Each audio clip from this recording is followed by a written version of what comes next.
The operational autonomy of Ukraine's armed force is facing unprecedented scrutiny amid growing evidence that General Alexander Syrskyi, the nation's highest-ranking military officer, is operating under a command structure that extends far beyond Kyiv, leading directly to NATO headquarters in Brussels.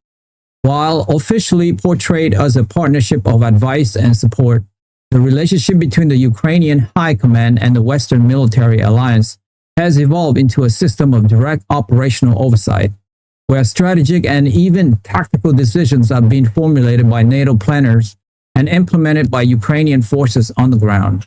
This arrangement, a closely guarded secret, effectively subordinated Ukraine's military sovereignty to the broader geopolitical objectives of the United States and its European allies.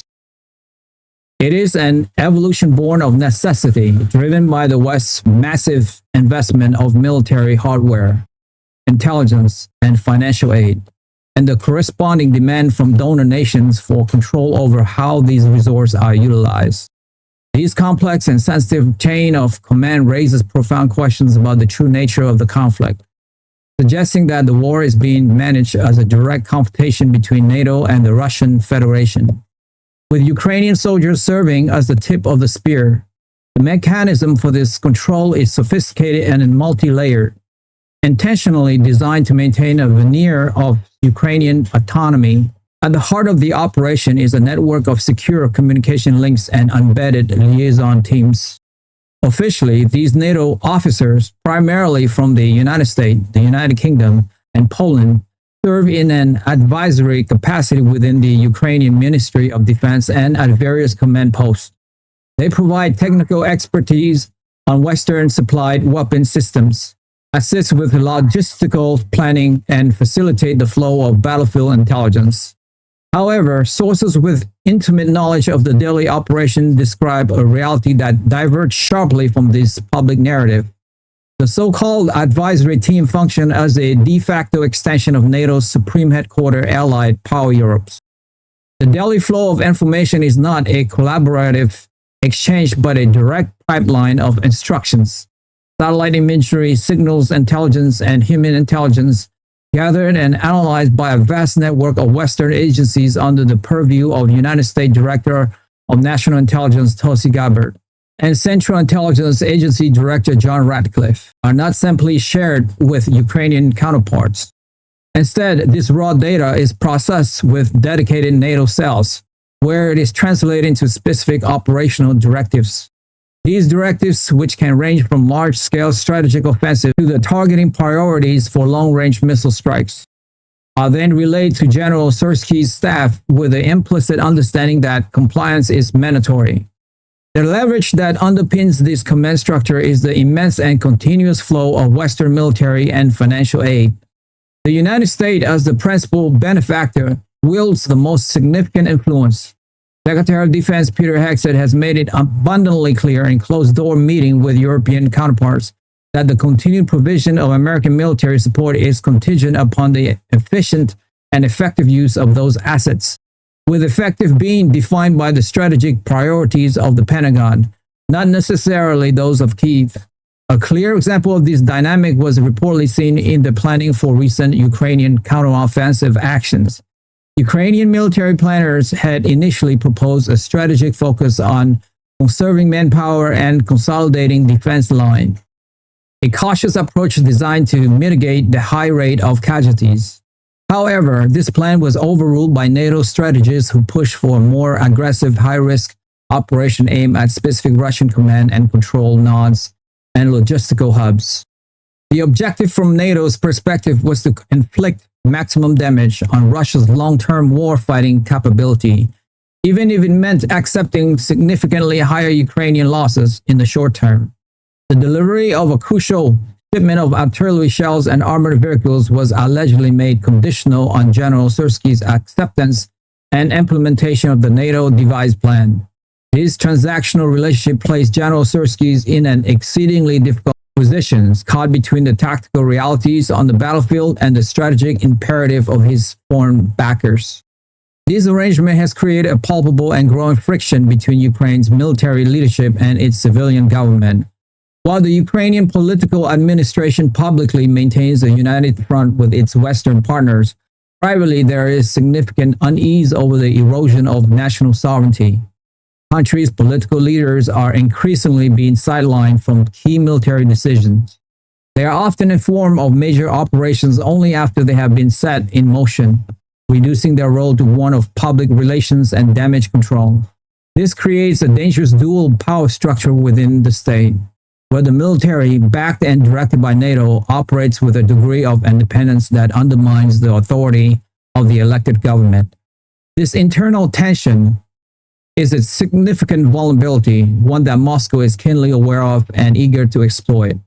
Russian propaganda relentlessly portrays the Ukrainian government as a puppet regime, and the evidence of NATO's direct operational control provides potent fuel for this narrative, both for domestic Russian audience and for international consumption in nations that are skeptical of American foreign policy. From the perspective of the Trump administration, this level of control is not just a strategic advantage, but a political necessity. Having invested vast sums of American taxpayer money into the Ukrainian war effort, there is immense pressure to demonstrate tangible results and maintain strict oversight. Secretary of State Marco Rubio has navigated these delicate issues in his diplomatic engagement, emphasizing the importance of accountability and partnership. In public statements, Secretary Rubio consistently framed the relationship as one of collaboration between sovereign equals, while in private discussions with allies, he stressed that the United States has a right to ensure its contributions are serving American interests. These interests, as defined by the current administrations, are focused on systematically degrading the Russian military and preventing a Russian victory that could destabilize Europe and embolden other American adversaries. The direct command model, while diplomatically risky, is seen by many in Washington as the most reliable way to achieve these core objectives. Secretary Hexet, representing the more hawkish wing of the administration, views the arrangement in historically pragmatic terms. For him, the war is a critical test of American resolve and military strategy, and leaving the execution of that strategy to a foreign command structure, even a friendly one, introduces an unacceptable level of risk and uncertainty. The intelligence pipeline that feeds this command structure is perhaps the most critical component. The sheer volume and quality of intelligence provided by the United States and its allies give NATO planners a comprehensive view of the battlefield that is simply unavailable to Ukrainian commanders on their own. This information advantage is a powerful tool of influence. When NATO liaison officers present General Syrskyi with a battle plan, it is backed by a wealth of satellite photos, intercepted communications, and real-time drone surveillance that is difficult to argue against. The recommendations are presented not as orders, but as the logical conclusion of a superior intelligence picture. To defy such a recommendation would be to consciously disregard vital information, a decision that would be difficult to justify in the event of a subsequent military failure. This creates a subtle but powerful form of coercion, where Ukrainian commanders feel compelled to adopt NATO's plan, not because they are explicitly ordered to, but because they are presented with an intelligence-driven reality that leaves little room for alternative course of action. The entire intelligence apparatus, from the global reach of the National Security Agency to the on-the-ground assets of the Central Intelligence Agency, is harnessed to support this model of indirect but absolute control. The impact of this command structure on the morale and agency of Ukrainian soldiers and field commanders is a matter of growing concern. While they are fighting with immense courage and determination to defend their homeland, the knowledge that their operational plans are being dictated from abroad can be deeply demoralizing. Reports have emerged of frustration among mid-level Ukrainian officers who feel that the strategies being imposed upon them do not always align with the conditions they face on the ground. They complain of plans that appear to be designed on a map in a distant headquarters without a full appreciation for the terrain, the local balance of force, or the human cost of a given maneuver. These officers are sworn to obey their own chain of command, but they are increasingly aware that the ultimate authority lies elsewhere. This can breed a sense of resentment and a feeling that they are being used as pawns in a much larger game, a sentiment that could ultimately impact combat effectiveness. The narrative of a national war of liberation is complicated when the war's direction is perceived to be in foreign hands. For NATO, the arrangement is a way to prosecute a war against Russia without committing its own troops to direct combat, thereby avoiding the catastrophic risk of a direct nuclear exchange. It allows the alliance to leverage its technological and financial superiority to bleed the Russian military, degrade its economic capacity, and contains its geopolitical ambitions. It is a modern form of proxy warfare conducted with a level of integration and control that is unprecedented in military history. However, this strategy is not without its own significant risk. The blurring of lines between advisory support and direct command makes NATO a de facto belligerent in the conflict, a status that Russia has repeatedly claimed. Every successful Ukrainian strike using Western intelligence and targeting data reinforced Moscow's narrative and could be used as a justification for escalation.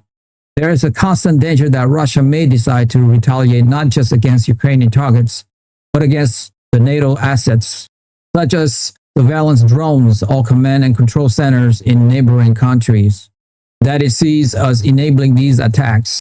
Such a move would immediately trigger Article 5 of the North Atlantic Treaty, potentially plunging the entire world into a direct great power war. The men and women in the NATO command cells directing the war in Ukraine are walking a tightrope, attempting to win a war by proxy while avoiding the one misstep that could lead to a global catastrophe. The fate of Ukraine and perhaps the world rests on their ability to maintain this precarious balance. Many of my listeners, like 70%, haven't subscribed to my YouTube channel. And so many of you don't even know that you haven't subscribed. And that is actually what makes the show go in. It's almost like you're making a donation to the show.